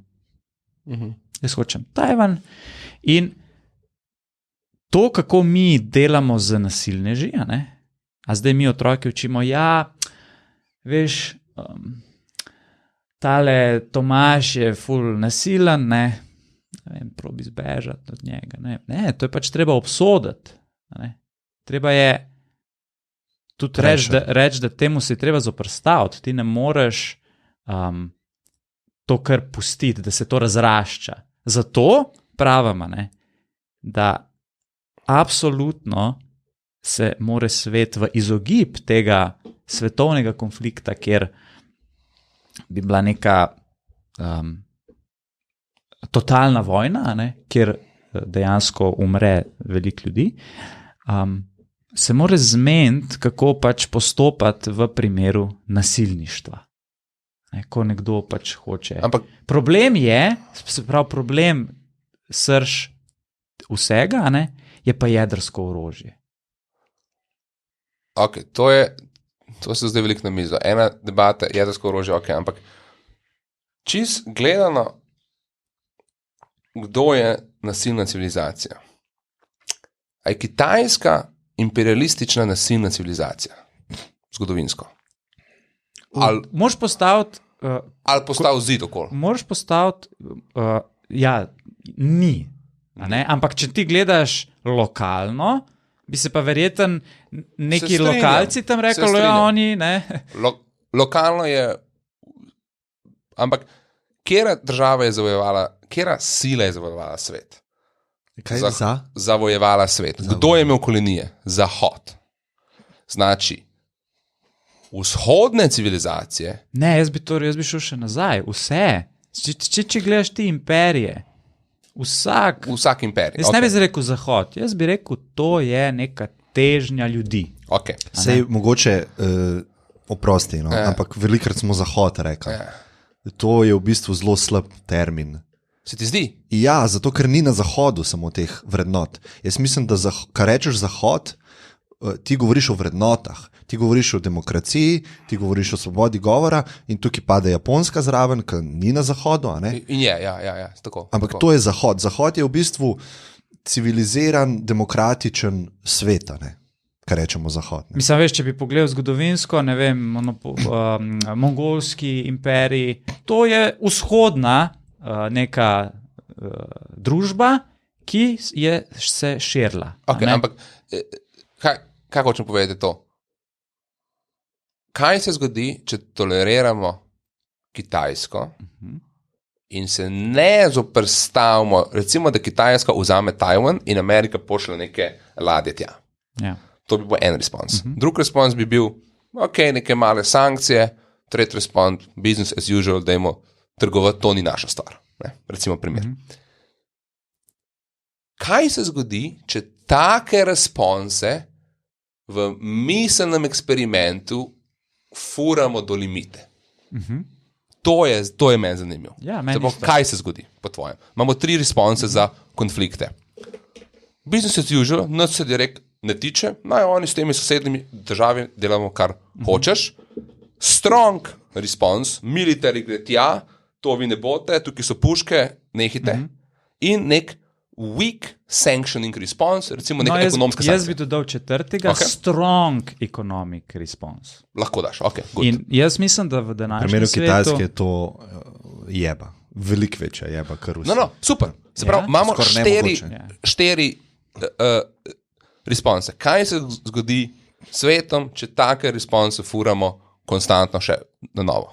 Za vsak nek konflikt despota oziroma... Z nekaj generacijami bi verjetno prišlo do spoznanja, da je boljš sodelovati. In tržni mehanizmi so to skozi zgodovino dokazali. Kjer od 4 responsov pa to pomeni? Ta zadnji 4. Strong ekonomske sankcije. Tako. Okay. Se pravi, to je vojna ekonomska, nekako. To je vojna ekonomska. Ok, se pravi, si prišel do nekega odgovora, kaj se tebi zdi dober, in danes Zahod bi rekel, za ta konflikt uporablja nekako to opcijo, ne? Ja, verjetno še premalo. Ok, ja. Ampak definitivno je v opcijah ekonomskih nekako. Zato, ker enostavno vsi druge 3 alternative, ali eskalacija vojaška, ali neumešavanje, pa kaj je še bilo... Pa neka soft ekonomska zadeva. Pa soft. To je meni vse step back. Se pravi, vojaško, a veš, to, kar se zdaj dogaja, to je meni blazno, tako prav nazadnjaško mi je to. Veš, tam, da neke bombe padajo in begunci. Mislim, to je res težko gledam to. Samo to, kar si ti rekel, je mogoče drži, ampak ne moramo vedeti, če ne preizkusimo miselno ostalih alternativ. Jaz mislim, da zgodovinsko imamo že dovolj dokazov. Okay. Ampak zgodovinsko se človek bojuje že tisočletja. Tako, in tehnologija tega bojevanja se vedno izboljšuje. In prišli smo, jaz bi rekel, da smo vojaško prišli do konca, dosegli smo kaj je v igrah, dosegel si last level, kjer si odkril jedrsko orožje. Se pravi, če ti hočeš zdaj zmagati vojaški konflikt, si v bistvu imaš tehnologijo za to. Se pravi, totalna izbris ene druge nacije. Vojaška opcija, ne bomo debatirali, se mi zdi jasno, Tako. ni smiselna. Ja. Ampak zdaj je pa meni še vsem zanimiv pogledati, kam se bi svet vrtel, če pustimo Tajvan, Kitajsko, naj dela kar hoče in mi trgujemo. Kaj se zgodi s svetom? To imaš tudi primer v zgodovini. Ne? Ne, Nikoli se ni ustavil. Kaj bi to konkretno pomenilo, kam se ti zdi, da bi pol to pela? Da bi Naprej. Kitajska to pušala naprej. Seveda. Interesi so, Zaradi- ti nimaš posledic svojih akcij in po moje je v nekem game theoryju logično, če moralo daš stran, ti igraš igro riska oziroma tega risk, sem mislil namizna igra ali pa Civilization, Monopoly, karkoli. Tebe potiska kot vladarja, če imaš brez posledic, dobiš neke resurse, pa dobiš ozemlje, pa dobiš prosperiteto, tebe sil, da to moraš narediti. In nikoli v zgodovini se noben diktator ni sam od sebe ustavil. Ne. Saj jaz ne poznam primera. Vedno je bilo neki hard stop je mogel biti. Ne. A veš kaj, zanimivo vprašanje si dal, kaj si rekel, kdo je imel kolonije, ne? Zahod je imel kolonije. Ne? Kolonialne države, jaz bi se vprašal, zakaj so kolonialne države nastale, ne? Kaj je bil povod. In po mojem se lahko strinjamo, da povod je bil kombinacija nekih želja po resursih, pa po novih trgih. Ne? Pa seveda po širjenju. Pa zmožnost tehnološko sploh iti tja. Zmožnost iti tja. Ja. No, in jaz bi rekel, da danes je pa svet toliko povezan zaradi zaradi komunikacijske tehnologije, pa, a veš, mi danes nimamo več neznanja v svetu, v smislu, da je nekje še neko neodkrito ozemlje. A veš, nekdo, ki je živel v 15. in 16. stoletju, ne, je lahko imel zelo tako enostavno razmišljanje o svetu. Danes pa mi vemo, da živimo na nekem planetu, ne, in če greš okrog, prideš vedno na isto točko, da je edina smiselna stvar za človeštvo, da gleda ven iz tega planeta. Ne. In mi pa ostajamo zacementirani v tej logiki pač osvajanja resursov, ne vem, širjenja tega, pogovorov o tem, kaj je bilo, zakaj je prišlo do tega konflikta, zakaj ni prišlo do tega konflikta. Ampak mi imamo danes vse možnosti, da bi kot neka civilizacija enotna, ne, z tehnološkim napredkom šli izven teh meja. In ta vojna, ne, mene ful žalosti, ker je to dokaz, da se dogaja čisto isto, samo malo drugače, zdaj zapakiran, pa lahko na social medijih to gledaš. Ja. Ne? Tako da, a veš, mi moramo pač vse te alternative, ki si naštel, zato sem jaz rekel, ok, tržni, se pravi, te močne ekonomske sankcije, mogoče bi to zdaj za naša življenja, veš, pomenili, dobro, ne boš dobil zdaj novega računalnika več iz Kitajske, pa ne vem kaj, ampak mogoče, a veš, bi v, ne vem, 2-3 generacijah ljudje poštekali, stari, to je neumno, kar se zdaj Pustimo igramo. Tajvan, Tako, zato, ker imamo preveliko neumno ceno. je, kaj se igramo. Ne? Jaz razumem, se pravi, te sankcije bi bile, bi bil dobra poduka. Ker kaj se bi zgodil? Tako. To je dobra poduka, recimo, če si ti starš, ali karkoli, dobra poduka je ta, da prizadane tega, komu dajoš poduko, da on spozna nekaj boljšega za sebe in za svet okoli njega. To je že tako, no, ampak bolj je to se mu ne sme splačati. Sam to. Ne. To je že tako instantno, ne pol moralno, to je kasneje. Mi imamo te sankcije.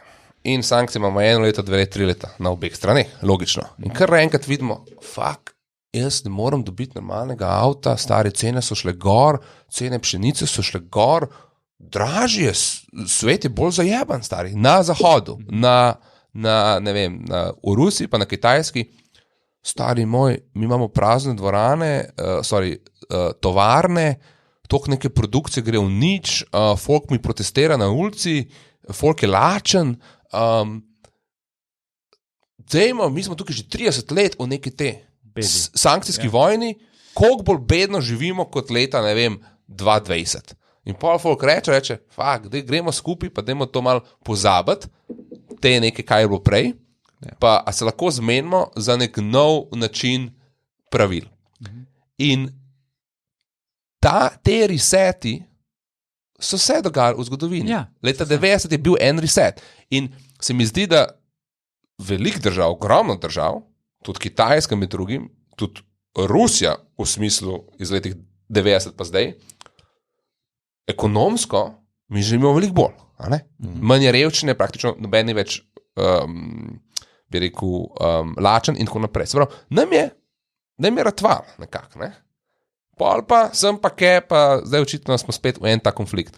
Ja, to je odvisno, samo koliko gledaš široko, ne? Zdaj ti ta graf vidiš in graf se odmika od sredine v ekstrem gor, v ekstrem dol in ko gledaš lokalno, si rečeš, mogoče gre na slabš, ne? Zdaj je vojna, ne? Ampak če se ti čisto osebno oddališ od tega, pa pogledaš ta graf na večji skali, ne? Vidiš, da je konstantno napredek gor. Ne? Se pravi, malo dol, malo gor, ampak konstantno ta črta, če bi jo potegnil čez ta nihanja, gre v bistvu gor pa na boljš.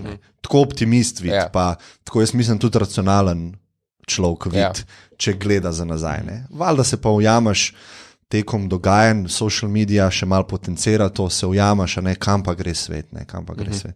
Ampak jaz sem zelo optimističen, kljub tem izzivom, ki jih imamo.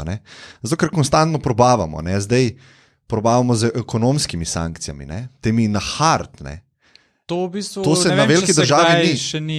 Iran imaš pa Severno Korejo, ampak na taki veliki skali, ko si ti odvisen od olja pa od plina, se ni.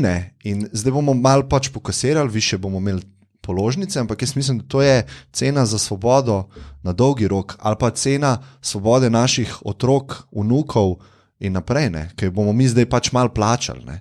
In jaz mislim, da je to super, in veliko boljš, kot nek vojaški spopad. Se pravi, pa se ti glede teh 4 opcij se strinjaš s tem? Nobena ni perfekt, ampak izmed teh absolutno zberemo. Ti moraš nekako bulijo, tako kot smo rekli, nasilnežu, temu možu, ki tepe ženo, ti moraš enostavno večjo ceno postaviti za njegova dejanja. Drugače ne gre. Da bo on v bistvu ne bo se mu več splačal žene pretepati.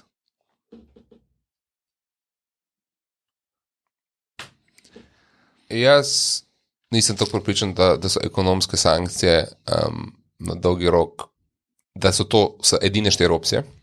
To je prva stvar. Druga stvar, da so ekonomske sankcije da bojo imele efekt, ki ga hočemo, zaradi 2 razlogov. Se pravi, jaz mislim, da te despoti hočejo neke stvari, ki jih mi ne damo zaradi našega ega. Ne pa zato, ker krivijo, ker je to proti našim vrednotom. To je ena stvar. Se pravi, ta ego moramo mi zmanjšati na podlagi nacij. Prej greš naprej na naslednjo točko, da gremo klej malo ustaviti, ali lahko to malo razširaš, ne? Se pravi, zaradi Putin, recimo, ne? Da ima pravico... Kakšne pravice ima Putin, ne? Da ima Amerika pravico in to pravico z silo vzpostav, če jo kdo krati, da okoli nje ni nobenih orožij neke druge države, v sosednjih državah.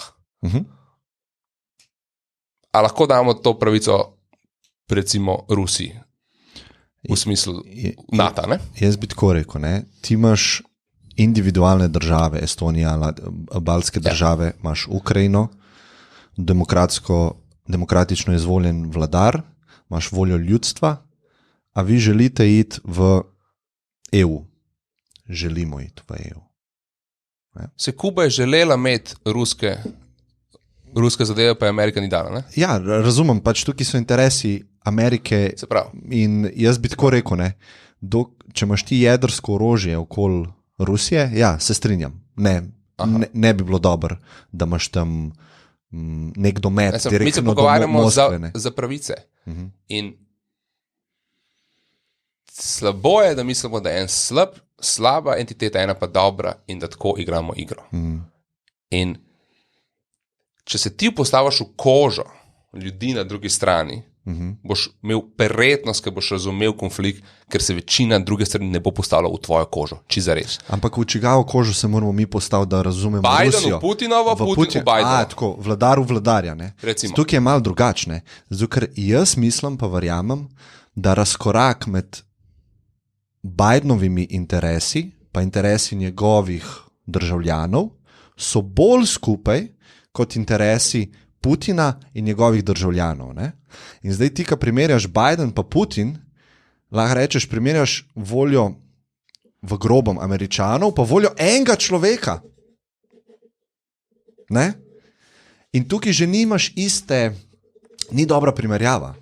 Ne? Samo ti si zaprašal. Putin ima interes, da ne zgubi, veš kaj, Putin ima interes, da ne zgubi moči znotraj svoje države.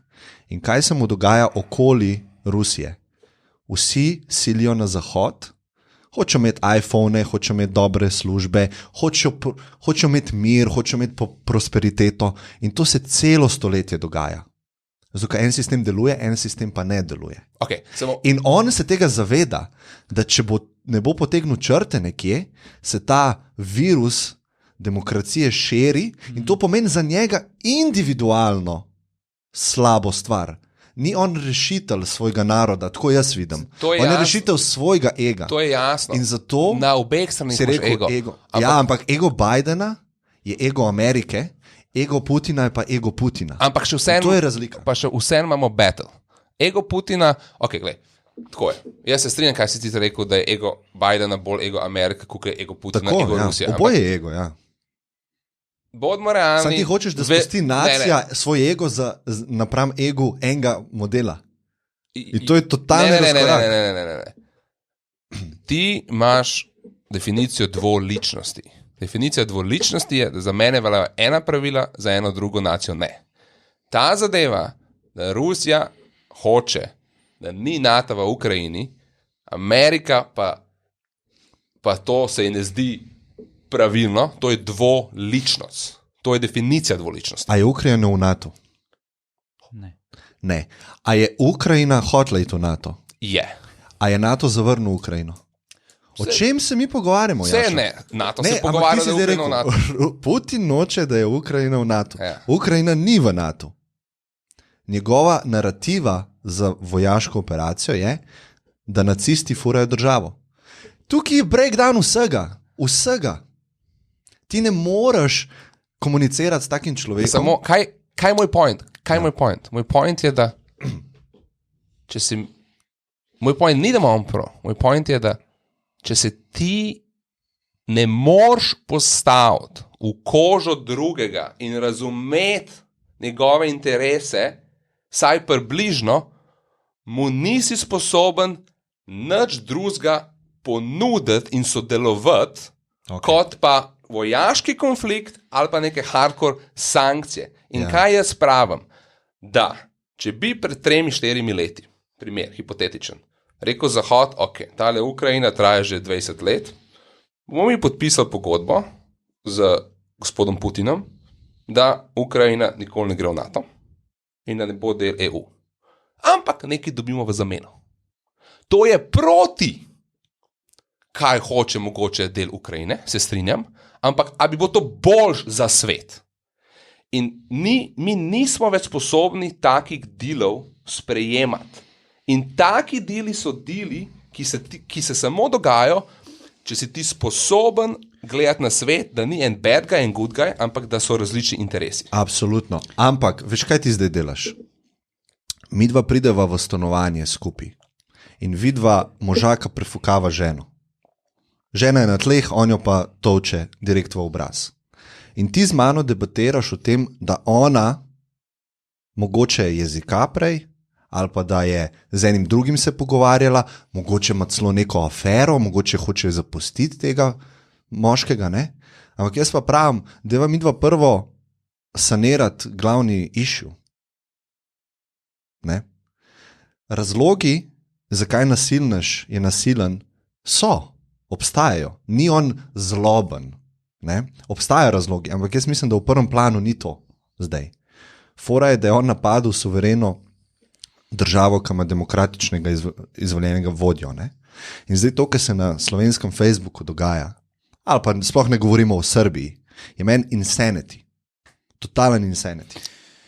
Zgubili smo stik z realnostjo. Veš kaj, to, kar si rekel, da mi nismo sposobni tega dela, ne? Se pravi, da bi mi, rekel si,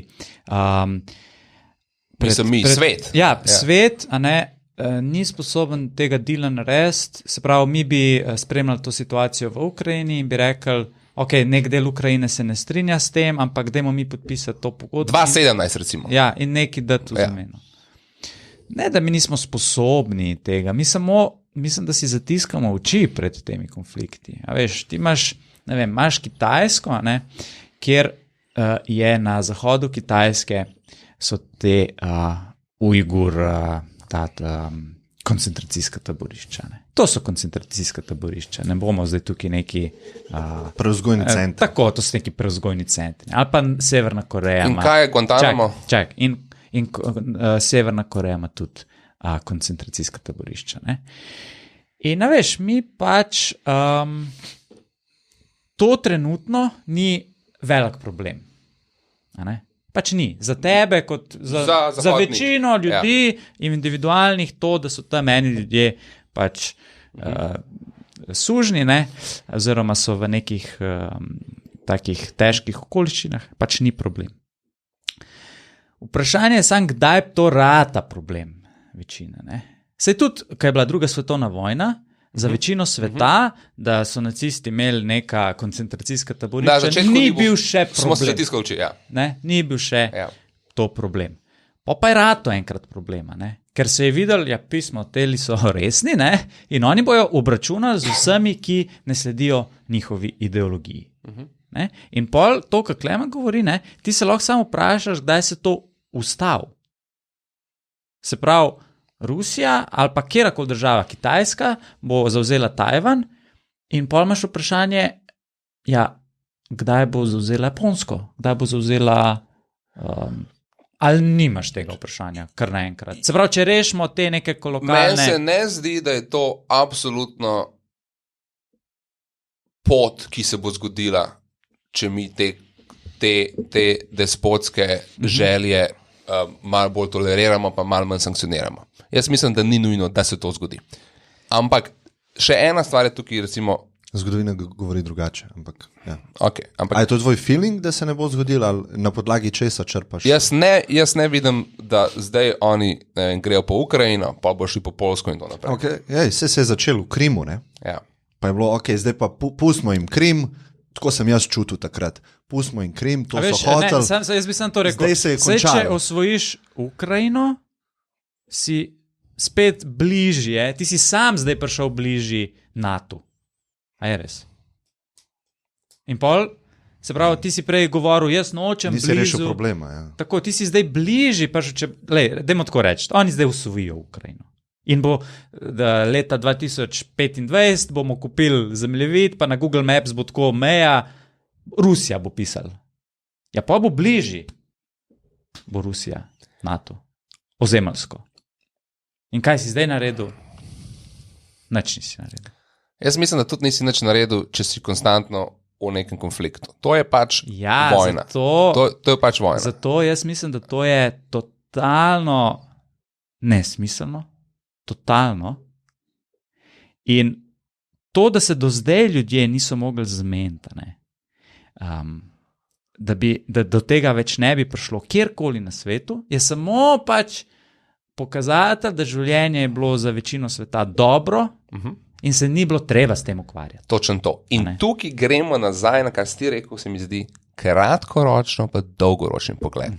In vse te male zadeve, od, ne vem, mi lahko če od leta 90, od leta 50, od kadarkoli v zgodovini, ena mala zmaga je zdaj lahko, če mi damo tega na oblast. Ali pa mala zmaga, če vzamemo Krima, ne? In tako naprej. In te male zmage so ljudje rekli, dajmo to vzeti, kar lahko vzamemo. In te male zmage časovno pridejo do velikega problema. Ne? In mi smo konstantno, vsi na tem svetu, ki smo gledali svoje lastne interese, ne, Zahod je šel v Irak, je šel v Jugoslavijo, Ukrajina je zdaj to, je Krim, gore dole, pol vmes je, ne vem, Zahod enega demokratično izvoljenega v Ukrajini, ki je bil pro-ruski fuk na dol in tako naprej. Se pravi, to imaš na obeh straneh, te manevre. In to so bili manevri, ki so mogoče takrat bili v redu za volitve ali pa za karkoli. Ne? In to je pripeljalo do nekega velikega konflikta. In moje upanje je, da kako mi lahko to presežemo, je, da imamo drugačen kontekst dialoga o teh stvareh na obeh straneh. In kontekst je ta, da če se ti postaviš v kožo enega drugega, ruskega naroda, karkoli, enega Rusa, če se ti postaviš v kožo vseh Rusov in jih res probaš razumeti, kaj mislijo, da si recimo en Harry Potter in lahko se postaviš vseh, greš ti unga Rusa noter in ga vprašaš, kaj ti res o tem misliš. 2 uri se pogovarjaš in greš do naslednjega Rusa in niso nadiš na Zahodu in probaš neko pozicijo opredeliti, kaj zares oni razmišljajo, je to zelo različno, kot kar ruski mediji propagirajo ali pa Putin. Seveda. In tudi zelo različno, kar zahodni mediji propagirajo. In če ti individualno nisi sposoben imeti mal svojega mnenja, drugačnega kot Zahod in Vzhod, pomeni, da samo trobaš naprej isto zadevo, ki jo vidiš iz medijev. In tukaj ni slabega, dobrega. Tukaj so različni interesi ljudi in ti se moraš postaviti v njihove interese, da lahko nekaj izboljšaš, en win-win narediš. In jaz ne vidim zadost inteligentnih win-win predlogov na splošno v mednarodnih konfliktih. Se strinjam. Zato pa je to vprašanje interesov, a ne? Kaj je naš interes? Lej, če je naš interes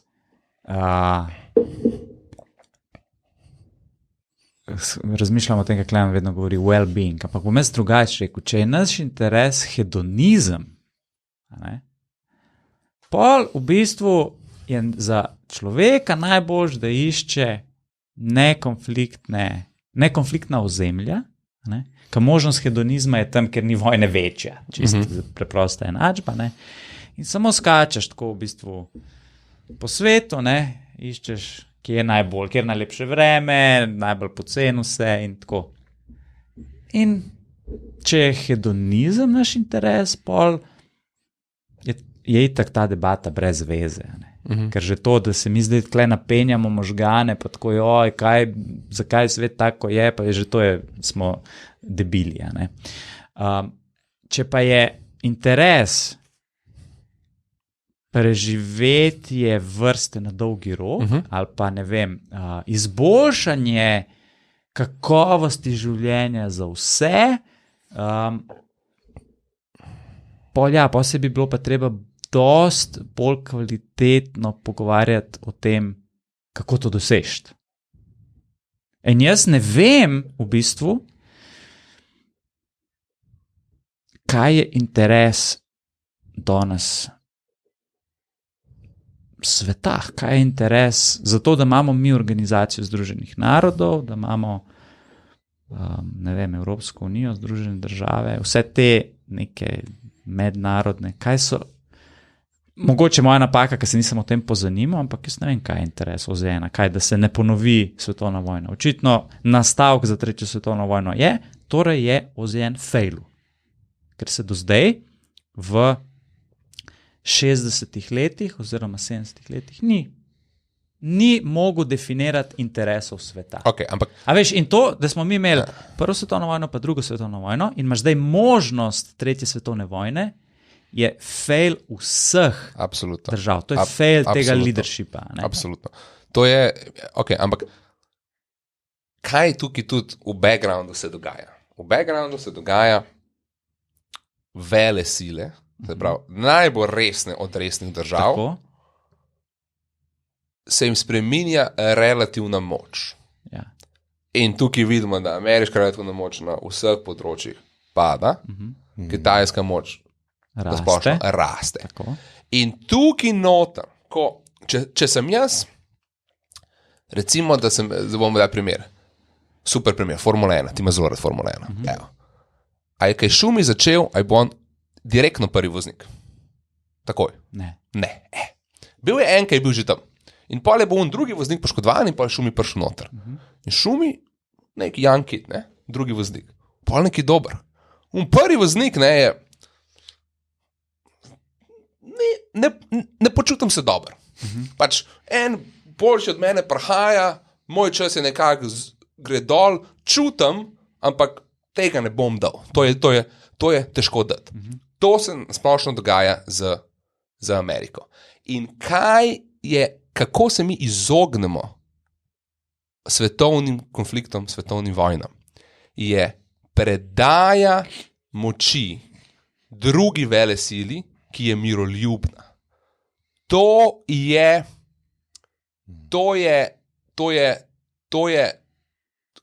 čarovnija skoraj, ki jo mi moramo doseči.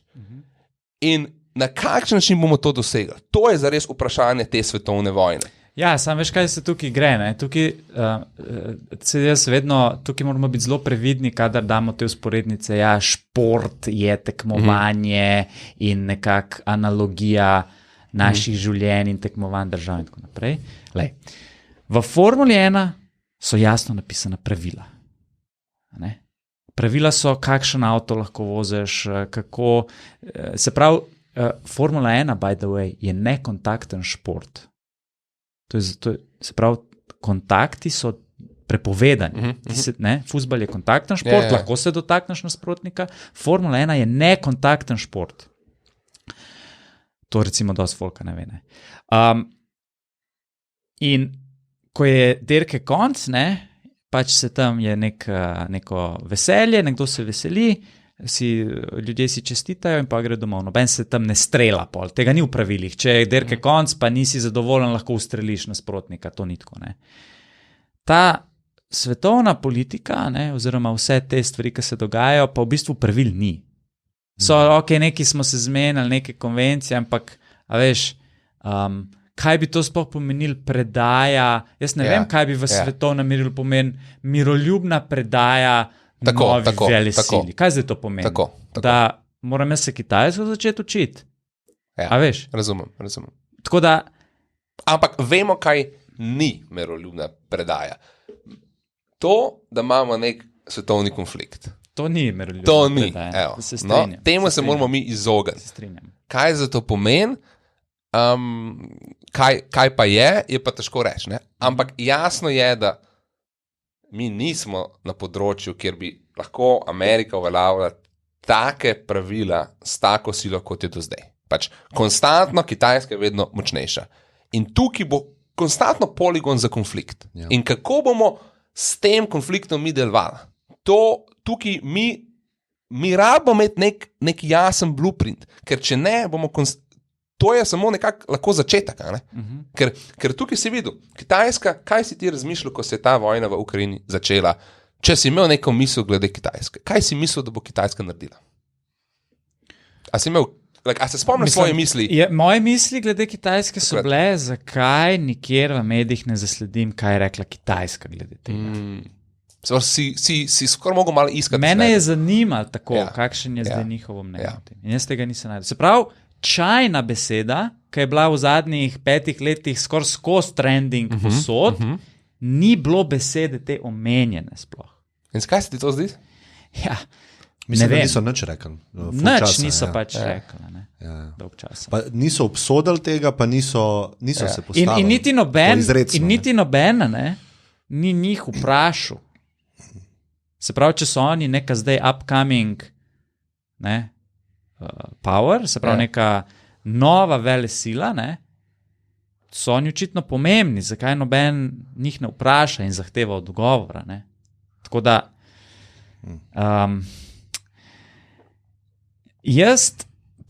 pa spet pridemo do človeka, posameznika, in tukaj pa lahko vsakega človeka vprašamo, ne? V kakšnem svetu hoče živeti? A hoče živeti v svetu, kjer imaš neke možnosti ali pa kjer imaš neke pravice, svobodo govora recimo, ne? In jih vprašaš, ali ti je to good ali ti to ni good. In Sem že s tem, ki si jih vprašal, si mu dal to pravico. ja, si mu dal recimo to pravico. Ne? Ja. In svet, v katerem danes živimo, ne, se pravi, če vzamemo zdaj snapshota, ne, vse imamo jasne te merilnike, ne, kakšen procent sveta živi recimo v demokracijah, kakšen procent sveta živi v diktatorskih režimih, kakšna je stopnja svobode govora in tako naprej. Ne. In ja, kljub temu, da so Združene države nekako, recimo zadnjih 100 let nekako vsiljevale svojo kulturo pa neka ekonomska prepričanja. Jaz mislim, da bi po neki temeljni analizi zelo težko rekel, da je zaradi tega slabš. Celoten svet v slabšem. Za nas. Alternativna zgodovina, ne? Ja. Kar je tudi zanimivo vprašanje, pa je, nacisti zmagajo drugo svetovno vojno. Imamo neke serije na Amazonu. Ja. Pa igre se v tem. Ja. In recimo mi zdaj, ne, cela Evropa je Tretji rajh. Mi se zdaj pogovarjamo nemško. Nas mogoče ni. No, nas ni. Ja. Ampak smo... neki ljudje, ki bi kle živela. Ne. Ja. Se pravi, imamo fulmaš ta... kakšen bi to bil svet? Ne? Sej mogoče bi bil boljši svet, ne vem. Ne? To noben ne more vedeti, zato je to alternativna zgodovina. Ne? Tudi noben ne more vedeti, kaj če, ne vem, bi Rim še vedno obstajal. Ne? Tako da up for debate. Ne? Ampak zdaj smo, kjer smo,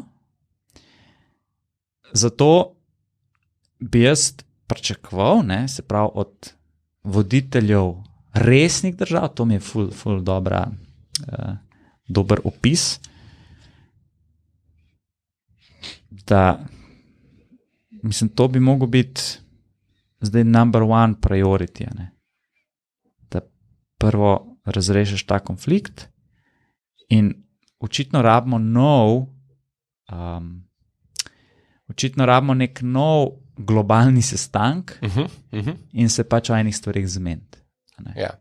Koliko smo se zmenili po drugi svetovni vojni? In te, kako bi rekel, ogrodja za globalne sestanke, ne vem, Organizacija Združenih narodov, ne vem, NATO, Evropska unija, neke te G8 ali G7, kaj imaš. Te institucije se ne modernizirajo, se tudi ne morejo, tega ne moš od njih pričakovati v sosledju z realno močjo. In ko je realna moč akterjev ni reflektirana v teh mednarodnih ogrodjih, bojo šli ven ali pa nekaj svojega dela. In ta zadeva, kdo lahko resno, kdo lahko ta konflikt res vpliva na njega, pa ima neko moč. Čiza res, kjer je bolj resna država od Amerike, pa Rusija, ali pa vsaj približno enako resna, samo Kitajska. To plus, jaz bi tukaj zdaj dal novega playerja v to, korporacije. Korporacije so prvič zdaj tako močne, da je vodja CEO je pomemben igralec na tem področju. In korporacije, dobro si dal v igro, se strinjam, korporacije, korporativni biznis. Ker sam še to bi zadrž misel. A veš, zdaj se je v bistvu prvič zgodil to, da so korporacije šle proti kapitalističnemu cilju. One so trg zaprle. Ja. Kar je v nasprotju z ekonomsko logiko. One so šle, zakaj so to naredile drugo, ampak one so to naredile, ker so ocenile, da je to najbolj za njih. Tako. Ja, exactly. Ampak vsem, če ti zapreš trg, si zmanjšal. Ampak s tem zaprtjem trga so manj zaprle trg, kot če bi ga pustili odprte. Ker bi se drug trg zaprl. Razumeš? Prešer je. Ja. Okay, samo, kaj je zdaj? Zato so pomemben igralec. In še zakaj so pomemben igralec? Ker mednarodni biznis, to je pač definicija korporacije, ni samo v eni državi. Ja. Mednarodni biznis ima neka pravila. In ta pravila, recimo v energetskem smislu, nafto kupujemo z dolarji in tako naprej. In ta pravila so pravila, ki so močnejši vzvod Amerike in njenih podpornic za spremembo, kakor pa, ne vem, Kitajska ali pa Rusija. Ko mi rečemo, korporacija je nov igralec, to je soigralec Amerike, ne? Ki je močen. Ampak še vse skupaj, če ti gledaš, recimo, da mi rečemo, okay, Amerika, Rusija, karkoli so zdaj, ne vem, Zahod, mislim, NATO, Amerika, Rusija, nekak direkten konflikt, ne? Okay. In kdo pa unka vpliva? Vpliva lahko korporacija, ok? Jaz bi to rekel, to je še vedno del Amerike. In vpliva Rusija. Kitajska, tako.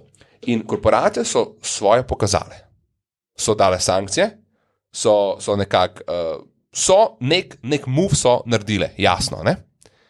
Medtem ko, kaj še čakamo, je kakšen vpliv na ta konflikt bo imela Kitajska, če zares. Za enkrat je bila povlečena dosti, ne? Jaz bi rekel, da predvsem jaz recimo od poslovnega sveta pričakujem, da bi se tudi poslovni svet zmenil,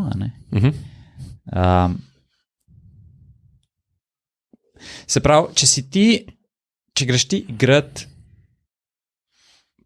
po pravilih trga, ker dajmo reči tako, ti lahko igraš po pravilih, po vojaških pravilih, se pravi, da boš z silo vojaško, ne vem, osvojil ozemlje, lahko pa rečeš, bom osvojil tržno neko ozemlje.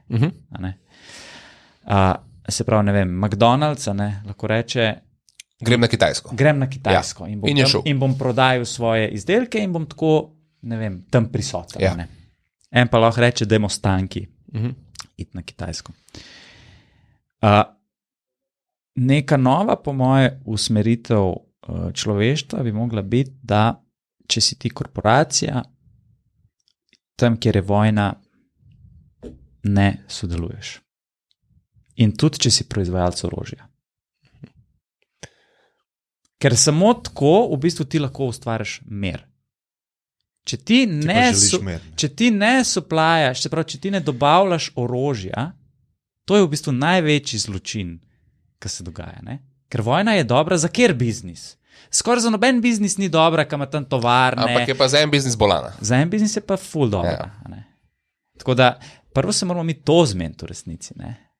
Se pravi, a veš, tako zanimivo mi je, Nemčija je, mislim, da drugi dan te vojne, teden kasneje. Ja, so rekli, mi bomo koliko 100 milijard bomo budžet v bistvu podvojili kar takoj za vojsko. Ne. In to je meni ful velik indikator, če gledamo ta razvoj naše družbe, to je meni step nazaj. Ne. Seveda. Če bi ti rekel 100 milijard za education, science, pa ne vem, zdravstvo, bi jaz rekel, ok, mi smo napredovali, mi smo zdaj šli gor. Ne. Če pa ti rečeš, mi bomo v bistvu podprli industrijo v bistvu orožja, pa razumem jaz vse te argumente, moraš imeti, da se braniš lahko, pa ne vem kaj, ampak tako globalno gledano, to je zame step back.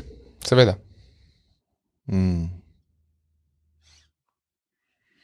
Super, sem užival v vajnih pogledih. Čeprav mislim, da to so to kompleksne stvari, da je to bolj neko debatiranje okoli tega. Itak, to je fantaziranje, bi jaz rekel. Ja, na koncu jaz vedno se na individuum uprema, ne, da je ful pomembno, kaj ti delaš v svoji okolici, po svojemu lifeu, zelo nišno, pa blizu sepa. Ja. To boš imel dosti večji vpliv, kot kar. Kaj ni padajo noter, veš, padajo v te tematike in konsumajo dneve in dneve te informacije in razglabljajo in gostijo. Ja, jaz priznam, da jaz prvih par dni nisem nič drugega. Jaz 2 dni sploh nisem vedel, ker nisem sam bral, tudi bil sem na Twitterju cel dan in sem v bistvu sam to sledil. Ja. Sploh nisem nič drugega. Kako se je pa počutje tvoje? Ja, slabo, ne? Slabo se počutiš. No, se je zaradi tega pol, ne, ker imaš ti slabo počutje, ali pa lahko rečemo celo energija ti je odtekla in zaradi manjka energije delaš slabše akcije v svoji okolici, recimo bolj si razdržljiv do partnerja, do familije in s tem delaš slabo vse pa, ne, in v bistvu se to širi. Jaz se absolutno strinjam, ampak ta tema je težka, ker je paradoksalna. Toliko enih ozirih. Yeah. In zdaj tukaj je recimo fajn paradoks. Če ti kot posameznik se s tem sploh ne obadaš, ker bo to sem slabo za tebe in delaš ti svoje in si dober do svojega okolja in imaš dobro energijo. Nisem čist tega priporočil, ampak da se, da se zavedaš limitov svojega vpliva, to ne pomeni, da je nič. Ja. Ampak tam, pa imaš vpliv, pa to narediš. Okay. Ampak se mi zdi, da se doskrat ljudje ne zavedajo limitov. Za večino ljudi verjetno bi bilo bolj za njihovo psiho, da ne gleda 10 na dan Twitterja. Ali pa to, ne? Za kogarkoli. Ja. In v nekem smislu je to malo paralelno z reakcijo držav, ki rečejo, mi se ne bomo v te zadeve umešavali. Tako da težko je reči, kako se vmešavaš, pa kdaj, da je za tebe individualno dobro.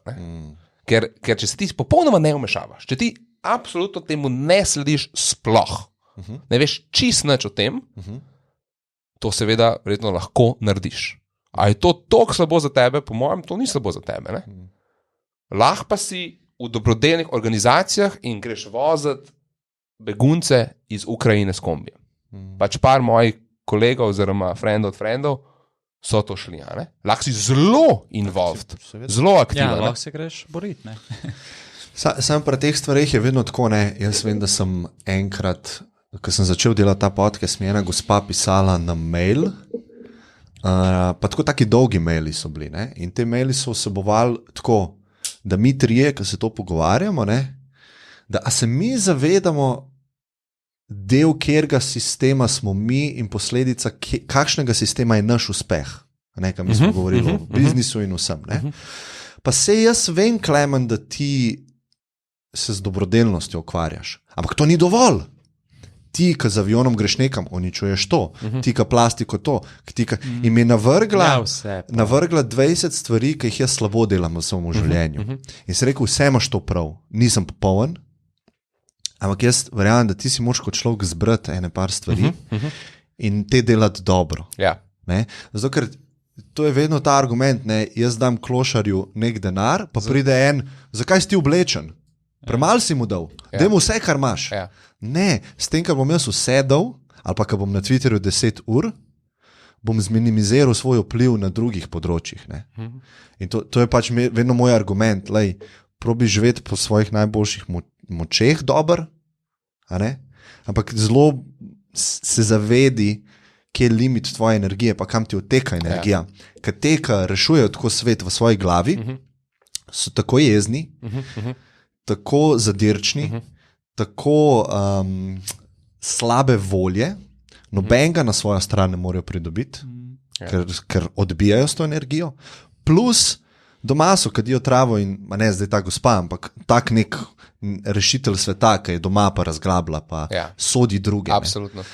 In jaz to vedno rečem, zavedi se limitov, pa zberi se ene stvari, pa ti si del sistema. Ta grenkoba, sam še to povem, mogoče pa zaključimo, ta grenkoba, ki ti opisuješ, da si zadirčen, da ti gre ljudje na jetra, da samo slabo vidiš, da vidiš napake. Ta grenkoba, antipod te grenkobe je, da ti delaš nekaj v okolju in dobiš direkten feedback in čutiš in veš in razumsko veš, da je dober. In to je antipod grenkobe. In grenkoba bo prišla. Pač bo prišla, ti imaš evente. V vsakem lifeu se bo zgodila ena grenkoba. Kaj ti lahko narediš, je ne, da te probaš ti minimizirati grenkobo, ampak da imaš antipod grenkobe. In to je neka zadeva, ki mogoče lahko tudi kjere konflikte, bi rekel, izboljšane. Ja, super. Hvala vam, no? Imejte lep dan še naprej. Enako. Enako. Čau.